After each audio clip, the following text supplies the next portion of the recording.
दोस्तों 3D Max के अंदर हमने स्टैंडर्ड और एक्सटेंडेड प्रिमिटिव्स की हेल्प से ऑब्जेक्ट बनाना तो सीख लिया, लेकिन अगर हम उसके अंदर साइजेस को मैनेज नहीं कर पाए और उनकी जो पोजीशन, रोटेशन और स्केल है इसको मैनेज नहीं कर पाए तो उन ऑब्जेक्ट से हम कोई मॉडल नहीं क्रिएट कर पाएंगे। तो आज वो दो कॉन्सेप्ट जिसमें फर्स्ट आता है ट्रांसफॉर्मेशन और सेकंड ऑप्शन साइज, इन दोनों ऑप्शन पर हम काम करने वाले हैं और बताएंगे कि कैसे इनको मैनेज करा जाता है और क्या क्या डिटेलिंग आती है इस ऑप्शन के अंदर। तो चलते हैं अपने सॉफ्टवेयर पर। यह हमारा सॉफ्टवेयर है 3D Max 2014, लेकिन 3D Max के सभी एडिशंस के अंदर ये जो ऑप्शंस है आपको कॉमन ही मिलेंगे। तो सॉफ्टवेयर के अंदर फर्स्ट हमारा टूल आता है select and move, next tool आता है सिलेक्ट एंड रोटेट और थर्ड टूल आता है सिलेक्ट एंड यूनिफॉर्म स्केल। यानी कि तीनों के तीनों टूल आपके सिलेक्ट करने के लिए तो इस्तेमाल कर ही जाते हैं, बाकी इनकी खुद की भी एक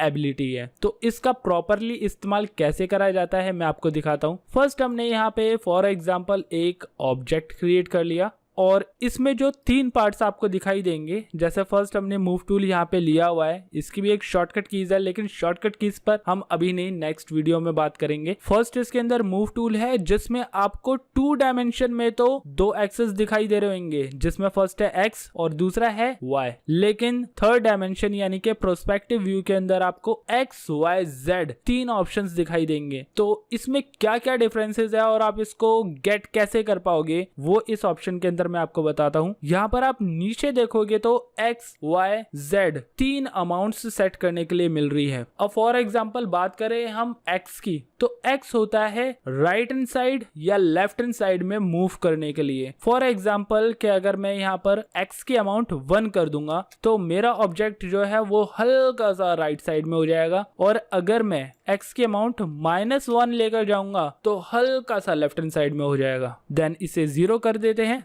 नेक्स्ट ऐसे ही बारी आती है वाई की। 3 डायमेंशन के अंदर अगर हम ऑब्जेक्ट को आगे लेकर जाना चाहते हैं यानी कि फॉरवर्ड करना चाहते हैं, वाई अमाउंट को माइनस के अंदर लेकर आएंगे। -5 अगर मैं कर दूंगा तो हमारा ऑब्जेक्ट आगे की साइड आ गया यानी कि फॉरवर्ड हो गया, और अगर मैं y की अमाउंट को प्लस में लेकर जाऊंगा तो ये पीछे की साइड चले जाएगा यानी कि बैकवर्ड। ऐसे ही अगर ऑब्जेक्ट को ऊपर मूव करना हो या फिर नीचे लेकर जाना हो तो हम इसके अमाउंट प्लस और माइनस करते हैं। जैसे कि फॉर एग्जांपल मैं z की अमाउंट 10 कर देता हूं तो हमारा ऑब्जेक्ट अपने सरफेस से 10 पॉइंट ऊपर उठ जाएगा, और अगर मैं -10 कर देता हूं तो ये अपने सरफेस से, जैसे कि 2D प्लेन के अंदर आप देख पा रहे हो, ये 0 से यानी कि अपने सरफेस से नीचे चले जाएगा। तो ये सेटिंग्स होती है हमारी पोजीशन के अंदर। अब ऐसे अगर रोटेट के अंदर हम जाते हैं तो इसमें एक्स वाई जेड का क्या रोल होता है, इसके अंदर आपको ध्यान रखना पड़ेगा कि हमारी जो अमाउंट है वो 100 नहीं बल्कि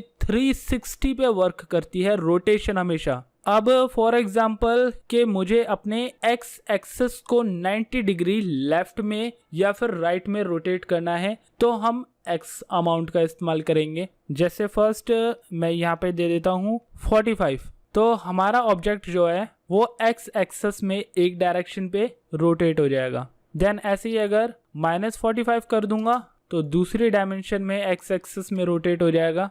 ऐसे ही इसके अंदर वाई डायरेक्शंस भी दिखाई देती है। वापस से इसे मैं 0 कर देता हूं और y के अंदर अब हम चेक करते हैं कि y में कहां पर ये ऑब्जेक्ट मूव होने वाला है। y में अगर मैं -45 करूं तो ये एक लेफ्ट साइड में मूव हो गया। देन ऐसे ही अगर मैं 45 प्लस में करूंगा तो राइट साइड में मूव हो जाएगा। z एक्सिस के अंदर इसमें रोटेशन कैसे वर्क करेगी, पहले मैं y को वापस से 0 कर देता हूँ। z एक्सिस के अंदर देखते हैं 45 डिग्री यहाँ पे रोटेट कर दिया तो हमारा जो ऑब्जेक्ट था वो फ्लिप हो गया। देन ऐसे ही अगर मैं -45 करूंगा तो दूसरी डायरेक्शन में फ्लिप हो जाएगा। तो ये 3 टाइप की रोटेशंस इसके अंदर होती है। बाकी इसके अलावा एक अनयूनिफॉर्म भी रोटेशन होती है जिसमें तीनों की अमाउंट एक साथ वर्क करती है। यहाँ पे जो बाहर की रिंग आपको दिखाई दे रही है, एक स्टैंडर्ड रिंग, इसके थ्रू आप तीनों डायरेक्शंस को एक साथ मैनेज कर पाओगे। ये आपके व्यू पर डिपेंड करता है। अगर आप 3D व्यू के अंदर इसमें रोटेशन दे रहे हो तो वो 3 डायमेंशन तीनों एंगल्स को इफेक्ट करेगा। तो ये तो रोटेशन का पार्ट था, इसको भी मैं वापस से नॉर्मल कर देता हूँ अपनी पोजीशन के अंदर और यहाँ पर रोटेशन के अंदर भी। अब हम चलते हैं नेक्स्ट ऑप्शन पर जिसका नाम है स्केल। तो इसके अंदर स्केलिंग दो टाइप की आती है, एक तो यूनिफॉर्म स्केल और एक अनयूनिफॉर्म स्केल। तो देखते हैं कि इसके बीच में डिफरेंसेस क्या है। फर्स्ट यूनिफॉर्म स्केल में यहाँ पर फर्स्ट हमारा यूनिफॉर्म स्केल सिलेक्टेड है और सेकंड है अनयूनिफॉर्म स्केल। यूनिफॉर्म स्केल और अनयूनिफॉर्म स्केल चाहे हम अलग अलग सिलेक्ट कर रहे हो, लेकिन इसका जो मूवमेंट करने का जो प्रोसीजर है वो एक जैसा ही होता है, बट इसको यूज करने का तरीका है वो आपको पता होना चाहिए। यूनिफॉर्म स्केल के अंदर क्या है कि पूरा का पूरा ऑब्जेक्ट और उसका जो सरफेस है वो एक साथ ही स्केल होएगा, लार्ज हो जाएगा, विशाल हो जाएगा। तो इसके लिए क्या करना पड़ता है, ये जो आपका स्केल ऑप्शन है इसे सेंटर से हम स्केल करते हैं। तो इसमें x, y, z तीनों की जो अमाउंट है वो एक साथ ही स्केल होती है। और अगर हम अनयूनिफॉर्म स्केल की बात करें तो इसमें तीन अलग अलग डायरेक्शंस में तीन अलग अलग वर्क होते हैं। जैसे कि यहाँ पे आपको x दिखाई दे रहा है, फॉर एग्जांपल कि हमें किसी ऑब्जेक्ट की विड्थ बढ़ानी है बिना इसके पैरामीटर को चेंज करे, जो कि मॉडिफाई के अंदर पैरामीटर आते हैं, हम उसका इस्तेमाल ना करके डायरेक्टली स्केल के थ्रू उसकी विड्थ को इंक्रीज करना चाहते हैं, तो यहाँ पे x अमाउंट को सिंपली हम ड्रैग करेंगे। तो ऑब्जेक्ट की विड्थ तो चेंज हो जाएगी, लेकिन उसकी प्रॉपर्टीज के अंदर जो साइज रहेगा वो पहले वाले ऑब्जेक्ट का ही रहेगा। ऐसे ही अगर हम इसकी डेप्थ यानी कि मोटाई बढ़ाना चाहते हैं तो इसके लिए y एक्सेस का इस्तेमाल करेंगे, तो ऑब्जेक्ट की मोटाई बढ़ जाएगी, लेकिन प्रॉपर्टीज के अंदर पहले वाली अमाउंट ही रहेगी। ऐसे ही अगर हम इसकी हाइट इंक्रीज करना चाहते हैं, लेकिन इसमें हाइट में डिफरेंस ये है कि हाइट नीचे से नहीं बढ़ेगी, सिर्फ ऊपर से ही बढ़ेगी, क्योंकि इसमें इस ऑब्जेक्ट का जो गिज्मो है यानी कि इसका जो सेंटर पॉइंट है वो कहाँ पर है ये भी डिपेंड करता है। अब लेफ्ट राइट के लिए क्या आता है कि ऑब्जेक्ट जो हमारा गिज्मो था वो सेंटर में था, फ्रंट बैक के लिए भी क्या था, हमारा गिज्मो सेंटर में था, लेकिन हाइट के लिए हमारा गिज्मो बॉटम में है। तो हाइट जब हम इंक्रीज करेंगे तो हमेशा ये टॉप पर ही इंक्रीज होएगी, बॉटम में नहीं जाएगी। तो यहाँ पे जब मैं Z का इस्तेमाल कर रहा हूँ तो आप देखोगे कि नीचे कोई इफेक्ट नहीं पड़ रहा है, सिर्फ ऊपर ही ऊपर ये ऑब्जेक्ट जा रहा है या कम हो रहा है। बट स्केलिंग सिर्फ यहाँ तक ही नहीं है, इसके अंदर तीसरा स्केल ऑप्शन भी है जो दोनों की प्रॉपर्टीज को खत्म करते हुए एक तीसरा ही यूनिक इंटरफेस बनाता है और इसका नाम है स्क्वैश। अब स्क्वैश ऑप्शन को मैं आपको थोड़ा सा मैथमेटिकली ऑप्शन के थ्रू बताता हूँ कि इसमें जो आपके ऑब्जेक्ट का एरिया है यानी कि जितना एरिया वो कवर कर रहा है, area means length into width into height, तो प्रॉपर उसका पूरा एरिया क्रिएट होता है। अब इसमें क्या है कि आप ऑब्जेक्ट की लेंथ कम कर दोगे तो ये विड्थ और डेप्थ अपनी बढ़ा देगा, और ऐसे ही अगर आप इसकी लेंथ को इंक्रीज करोगे तो ये विड्थ और लेंथ को कम कर देगा। दिखाता हूँ ये किस तरीके से वर्क करता है। फॉर एग्जांपल मैं इसकी हाइट को कम कर रहा हूँ तो आप देख रहे हो कि ये विड्थ और लेंथ पर इफेक्ट कर रहा है। अब ऐसे ही अगर मैं इसकी विड्थ को इंक्रीज करता हूँ तो आप देखोगे कि लेंथ और हाइट पे इफेक्ट कर रहा है, और अगर मैं इसकी डेप्थ को इंक्रीज करता हूँ तो आप देखोगे कि हाइट और विड्थ में इफेक्ट हो रहा है। तो प्रॉपरली जो इसका पूरा का पूरा एरिया है वो एक ही अमाउंट में रहेगा, सिर्फ इसका जो डिजाइन है, जो इसका कॉन्सेप्ट है यानी कि लेंथ विड्थ और हाइट है ये चेंज होती रहेगी, लेकिन इसका एरिया जो है वो एक ही रहेगा। तो ये तो था हमारा मूव, रोटेट और स्केल का प्रोसीजर। अब हम चलते हैं साइजिंग के अंदर। ऑब्जेक्ट में जो हम साइज क्रिएट करते हैं वो ऑब्जेक्ट की रिक्वायरमेंट के अकॉर्डिंग होते हैं। फॉर एग्जाम्पल कि अगर हमें कोई छोटा ऑब्जेक्ट बनाना है तो हम mm के अंदर वर्क करते हैं, अगर हमें कोई लार्ज टेबल बनाना है या फर्नीचर वगैरह का कोई कॉन्सेप्ट तैयार करना है तो उसमें हम फीट का इस्तेमाल भी कर लेते हैं या सेंटीमीटर का इस्तेमाल भी कर लेते हैं। और अगर हमें कोई प्लॉट वगैरह या कोई आउटडोर एरिया बनाना है, कोई कार बनानी है, तो उसके अंदर हम मीटर वगैरह का इस्तेमाल भी कर लेते हैं। तो ये सारी के सारी आपके डिजाइनिंग कॉन्सेप्ट पे डिपेंड करता है कि आप कौन सा यूनिट चूज करते हो इन साइजेस को मैनेज करने के लिए। तो यहाँ पे हम जाते हैं कस्टमाइज के अंदर। कस्टमाइज में आता है यूनिट सेटअप। देन इसके अंदर जो बाय डिफॉल्ट आपको अमाउंट मिल रही है वो है ज्योमेट्रिकल यूनिट, जो हमारे 3D Max के अंदर बाय डिफॉल्ट होती है। इसके अलावा हम क्या क्या यूज कर सकते हैं, जैसे कि अगर हम मैट्रिक के अंदर चले जाते हैं तो यहाँ पर आपको मिलीमीटर, सेंटीमीटर, मीटर और किलोमीटर यानी कि मीटर से रिलेटेड सारे के सारे जो कॉन्सेप्ट है वो आपको देखने को मिल रहे हैं। देन इसके अलावा यूएस स्टैंडर्ड अगर हम इस्तेमाल करते हैं तो इसमें फ्रैक्शनल और डेसिमल, इंचेस, फीट और इंचेस के कॉम्बिनेशन का भी पूरा एक सेट आपको मिल जाता है। देन इसके अलावा यहाँ पे कस्टम ऑप्शन भी है जहां पर आप फीट, को कितने में स्केल करना चाहते हो या 1 फीट को आप कितने अमाउंट के बराबर दिखाना चाहते हो, वो आप कस्टमाइजेशन भी इसके अंदर कर सकते हो। बट फिलहाल तो अभी हम ज्योमेट्री के अंदर ही रहेंगे, जो कि इंटरनेशनल पैरामीटर के अकॉर्डिंग हम यूज कर रहे हैं। तो यही ऑप्शन है जिसके थ्रू आप किसी भी ऑब्जेक्ट को एक प्रॉपर मॉडल के तौर पर दिखा सकते हो। एक ऑब्जेक्ट को अगर हम सही साइज के अंदर और सही पोजीशन पे रखें तो वही एक बॉक्स एक घर भी बन सकता है और एक कैरेक्टर भी बन सकता है। दोस्तों, मेरे पास माइनक्राफ्ट के इस कैरेक्टर की ये इमेज है जिसका नाम है स्टीव। इस कैरेक्टर के अंदर खास बात ये है कि ये जो कैरेक्टर है नॉर्मल बॉक्स की हेल्प से बना हुआ है और इसके अंदर मूव और रोटेट का इस्तेमाल कर साथ ही साथ सही साइज का इस्तेमाल करके इसको एक कैरेक्टर के अंदर चेंज करा गया है। और दूसरी चीज इसके अंदर खास बात ये है कि नॉर्मली अगर कोई एनिमेटेड कैरेक्टर हो, कोई ह्यूमन बॉडी हो, तो उसके अंदर आप साइज को बहुत मुश्किल से पहचान पाते हो, लेकिन इसके अंदर बेनिफिट ये है कि जो पिक्सल्स के थ्रू इसकी बॉडी बनाई गई है, जो फेसेस बनाए गए हैं, उसी की हेल्प से हम इसका साइज आइडेंटिफाई कर पाएंगे। जैसे कि फर्स्ट अगर मैं इसके फेस को जूम करूं तो यहाँ पे आपको दिखाई देगा कि इसकी लेंथ में 8 ब्लॉक्स, विड्थ में 8 ब्लॉक्स और इसकी डेप्थ में 6 ब्लॉक बने हुए हैं। तो यूनिट के अंदर इसी को हम कैलकुलेट करके साइज क्रिएट करेंगे। देन ऐसे ही इसकी चेस्ट की या स्टमक की जो हाइट है वो 16 ब्लॉक्स के अंदर है। देन इसकी जो विड्थ है वो 8 ब्लॉक्स के अंदर है। देन अगर इसकी डेप्थ की बात करें तो 4 ब्लॉक्स के अंदर इसकी चेस्ट की डेप्थ है और यही डेप्थ इसके हैंड में भी दिखाई देगी दोनों और लेग्स के अंदर भी दिखाई देगी। देन इसके अलावा अगर हैंड की लेंथ की बात करें तो 12 पिक्सल्स में इसकी हैंड की लेंथ जा रही है और ऐसी लेग्स की भी लेंथ 12 पिक्सल्स के अंदर जा रही है। तो बहुत ही इजीली वे में हम इसके सभी पॉइंट्स को कैलकुलेट कर सकते हैं इसकी पिक्सल्स की हेल्प से। ऐसे ही हमारे 3D मॉडल के अंदर कोई ना कोई हमें हिंट मिल ही जाता है जिसके थ्रू हम इजीली उसको परफेक्टली साइज में कैलकुलेट कर सके। तो अब चलते हैं और बनाते हैं इसको 3D Max के अंदर। दोस्तों,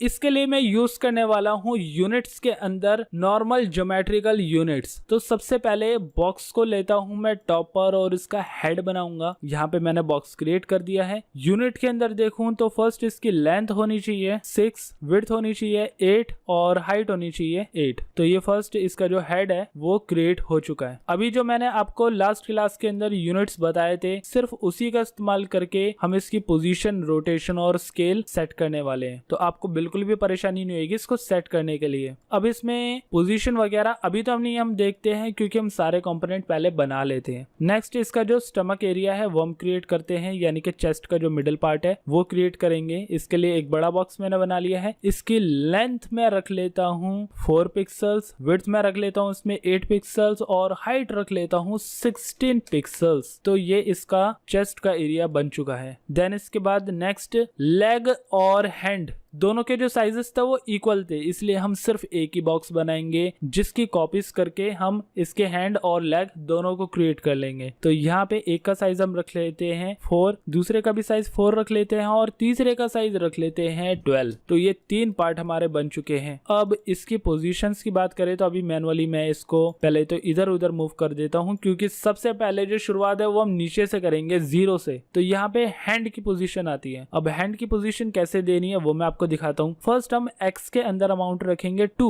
अब 2 की कैलकुलेशन मैंने कैसे करी है, क्योंकि टोटल हमारे जो बॉक्स की विड्थ है वो है 4 और जैसे कि मुझे इसे राइट साइड दिखाना था और जैसे कि इसमें जो गिज्मो है वो सेंटर में क्रिएट होता है, तो ऑब्वियसली हमें जो 4 की अमाउंट है वो 2 ही देनी पड़ेगी, हाफ अमाउंट होने की वजह से। नेक्स्ट आता है y की अमाउंट हम रखेंगे 0 और z की अमाउंट भी रखेंगे 0। अब जैसे कि ये सिर्फ एक लेग बनी है, राइट लेग, अब हमें लेफ्ट लेग भी बनानी है। तो इसकी कॉपी कैसे करी जाती है, इसके लिए आप राइट क्लिक करके इस पे क्लोन पे क्लिक कर सकते हो। तो यहाँ पे कॉपी का ऑप्शन आ जाता है। अब कॉपी के अंदर भी यहाँ पे 2 ऑप्शंस हैं, एक तो कॉपी का ऑप्शन है और दूसरा है इंस्टेंस। कॉपी और इंस्टेंस में क्या फर्क होता है? कॉपी के अंदर ये होता है कि आपने कॉपी ले तो ली एक ऑब्जेक्ट की, अब आप कॉपी वाले ऑब्जेक्ट में या मेन ऑब्जेक्ट में कुछ भी चेंजेस करो दूसरे को फर्क नहीं पड़ता। लेकिन इंस्टेंस के अंदर क्या है कि ये दोनों एक दूसरे से लिंक है। अगर आप एक के अंदर प्रॉपर्टीज में कोई भी चेंजेस करते हो तो दूसरे में भी सेम वही चेंजेस होने वाले हैं। तो ये डिफरेंसेस होता है कॉपी के अंदर और इंस्टेंस के अंदर।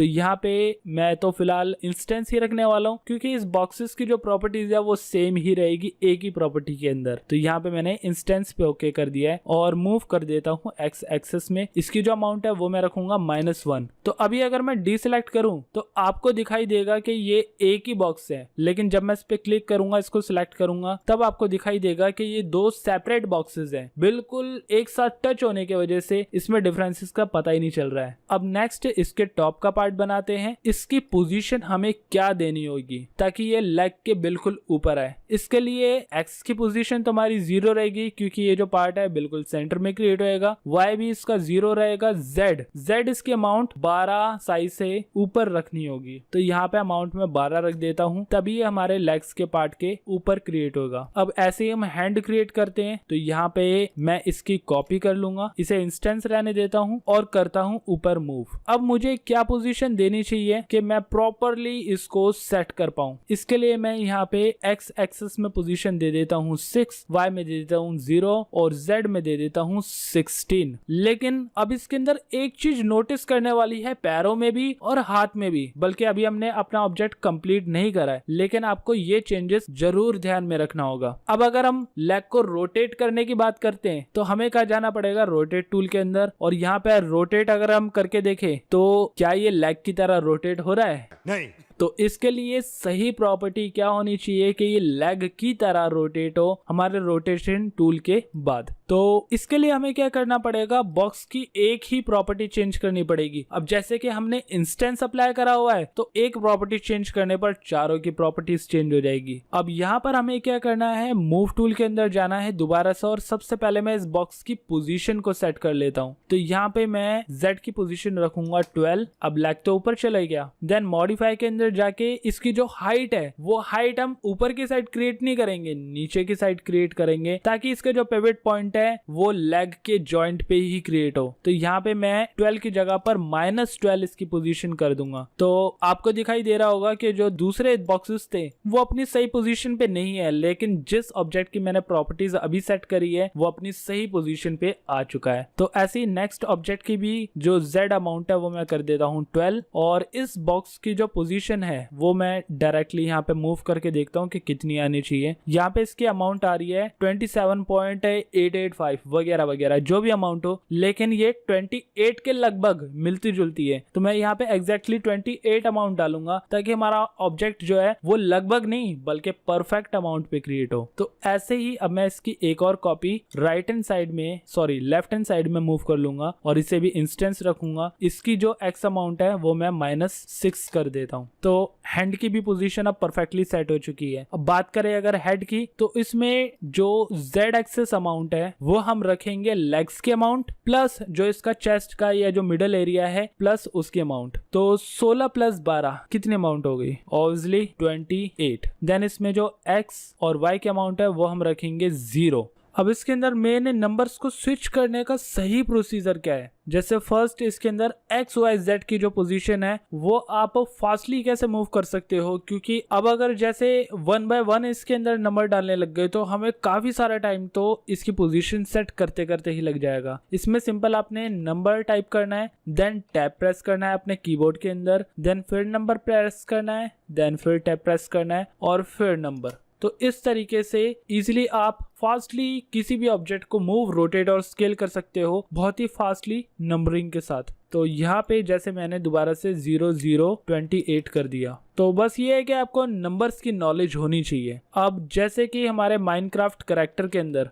यहाँ पे दिखाई दे रहा है कि इसके जो हैंड है वो मूव हुए हुए हैं और इसके जो लेग है वो भी मूव हुए हुए हैं। देन अगर इसका हेड भी मूव करना है तो हम कैसे करेंगे? इसके लिए क्या है कि अब जो हमारे मॉडल में पोजीशंस और गिज्मो है वो अब इसके एनिमेशन के अकॉर्डिंग ही सेट हुए हुए हैं। जैसे फॉर एग्जांपल अगर मैं यहाँ पे रोटेशन टूल लेता हूँ, देन अमाउंट को चेंज करता हूँ, तो आप देखोगे कि इजीली आप इसके हैंड को मूव कर पा रहे हो दोनों डायरेक्शंस के अंदर। देन ऐसे ही इसका जो लेग है उसको भी आप मूव कर सकते हो अपनी रिक्वायरमेंट के अकॉर्डिंग जैसे चाहे। तो बहुत ही इजी कॉन्सेप्ट है, बस आपको पता होना चाहिए कि इसके जो एंकर पॉइंट है, जो गिज्मो है, वो आपने कहाँ पे सेट करना है। ऐसे ही अगर इसका हेड रोटेट करना हो तो कौन सी डायरेक्शन से आप इसे रोटेट कर सकते हो। तो ये बन गया हमारे माइनक्राफ्ट के करैक्टर की तरह सेम एंगल में। सो मुझे यकीन है कि आपको ये इजी प्रोसीजर बहुत अच्छे से समझ में आ गया होगा। अगर आपको मेरी ये वीडियो पसंद आई है तो इस वीडियो को लाइक, शेयर एंड कमेंट करें, और अगर आपने अभी तक मेरा चैनल सब्सक्राइब नहीं करा है तो सब्सक्राइब करें और प्रेस करें साथ में बने बेल आइकन को, ताकि टाइम टू टाइम होने वाले अपडेट आपके पास पहुंचे सबसे पहले। तो मिलते हैं दोस्तों अगली वीडियो में अगले टॉपिक के साथ।